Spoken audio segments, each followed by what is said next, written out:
जितने दर्शक देख रहे हैं सभी को मेरा सच्चे दिल से प्रणाम। मेरा गाना अच्छा लगे तो लाइक करना, शेयर करना, कमेंट करना। भाई भाई बहन प्लीज आप लोग से हाथ जोड़कर विनती कर रही हूँ कि आप लोग गाना सुनिए, फुल वॉच करके सुनो भाई, और लाइक और कमेंट करना ना भूलो भाई।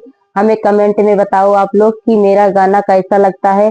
अगर आप लोग को पसंद आ रहा है तो पसंद के लिए कमेंट करो, ना पसंद आ रहा है तो ना पसंद के लिए कमेंट करो, ताकि मैं आप लोग के जिस टॉपिक को वीडियो आप लोग देखना चाहते हो उसी लोग को टॉपिक को वीडियो आप लोग के पास पहुंचाना चाहने की बहुत बहुत सोचूंगी भाई।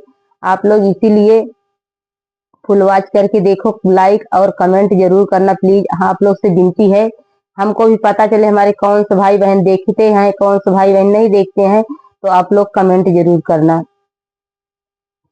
पहतर गलिया दूर डगरिया मैया चल के अलिना, पातर गलिया दूर डगरिया मैया चल के अलिना, पातर गलिया दूर डगरिया मैया चल के अलिना।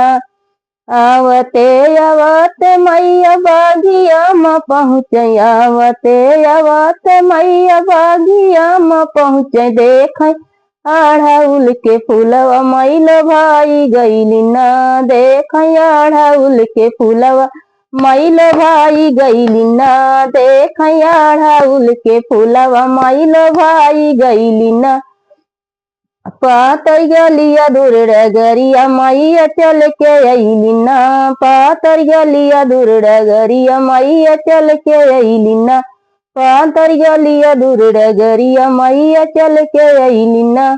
आवते आवते मैया गाँवआ में पहुँचे, आवते आवते मैया गाँवआ में पहुँचे, देख मालिया दुअरिया मई पियासी भइली ना, देख मालिया दुअरिया मई पियासी भइली ना। पातर गलिया दूर डगरिया मैया चल के अइली ना, पातर गलिया दूर डगरिया मैया चल के अइली ना। आवते आवते मैया दुआरे पे पहुँचे, आवते आवते मैया आंगना में पहुँचे, देख तुलसी के पेड़वा मई समाई गईली ना, देख तुलसी का पेड़वा मई समाई गईली ना।